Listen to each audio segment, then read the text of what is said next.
ಅಲಸಂದಿ ಕಾಳನ್ನು ಚೆನ್ನಾಗಿ ತೊಳೆದಿಟ್ಕೋಬೇಕು. ಇದಕ್ಕೆ ಬೇಕಾಗಿರುವ ಸಾಮಗ್ರಿಗಳು: ಒಂದು 4 ಮೆಣಸಿನಕಾಯಿ, ಕೊತ್ತಂಬರಿ, ಕರಿಬೇವು, ಅಲ್ಲ, ಬೆಳ್ಳುಳ್ಳಿ, ಇದಕ್ಕೆ ಸ್ವಲ್ಪ ಕೊತ್ತಂಬರಿ ಹಾಕ್ಕೋಬೇಕು. ಒಂದು 4 ಮೆಣಸಿನಕಾಯಿ, ಬೆಳ್ಳುಳ್ಳಿ, ಕರಿಬೇವು, ಅಲ್ಲ, ಜೀರಿಗೆನ ಹಾಕಿಕೊಳ್ಳಬೇಕು.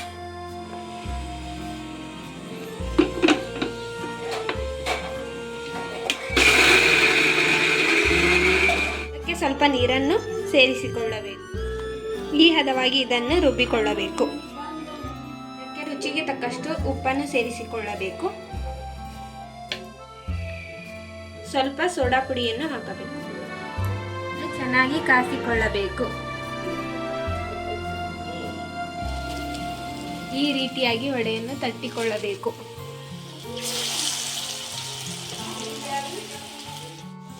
ಈ ರೀತಿಯಾಗಿ ಕೆಂಪು ಬಣ್ಣ ಬರುವವರೆಗೆ ಎಣ್ಣೆಯಲ್ಲಿ ಬೇಯಿಸಿಕೊಳ್ಳಬೇಕು.